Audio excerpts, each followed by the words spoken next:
বন্ধুরা, আজকের গল্পের আসরে তোমাদের জন্য থাকছে গোপাল ভাঁড়ের যাত্রায় হনুমান। গোপাল মাঝে মাঝে যাত্রাভিনয় করত। গোপাল যাত্রায় হনুমান সাজে। যাত্রায় অধিকারী একদিন গোপালকে ডেকে বললে, তোমার মাইনে এবার থেকে কমিয়ে দেব। তুমি মোটেই আগের মতো লাভ দিতে পারছো না। তোমার লাফের জোর কই? বীর হনুমানের লাভ ভালো না হওয়ার জন্য শ্রোতারা অনেক বাজে কথা বলা বলি করছে। গোপাল তখন ভাবলে, এত লাফিয়েও যখন অধিকারীর মন পাচ্ছি নে, তখন যাত্রা দল থেকে বিদায় নেবার আগে একটা জব্বর লাফই দিয়ে যাব।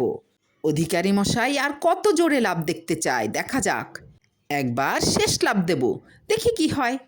একদিন রাত্রে যাত্রা শুরু হলো। অধিকারী আসরে বসে যাত্রা গান শুনছিল। গোপাল যথারীতি সেবারও হনুমান সেজেছিল। আচমকা যাত্রার আসর থেকে সে এমন লাফ দিলে অধিকারীর ঘাড়ের ওপর গিয়ে যেন পড়ে। আর একটু হলেই অধিকারীর ঘাড়টাই বুঝি ভেঙে যেত। অধিকারী কাকিয়ে উঠে বললে, এ তুই কি করলি গোপাল? সব এ সময়ই আর কি করিস কেন? গোপাল নির্বিকারভাবে বললে, আপনি বললেন আমার লাফের জোর নেই, তাই তো হনুমানের লাফটা দেখিয়ে দিলুম কর্তা।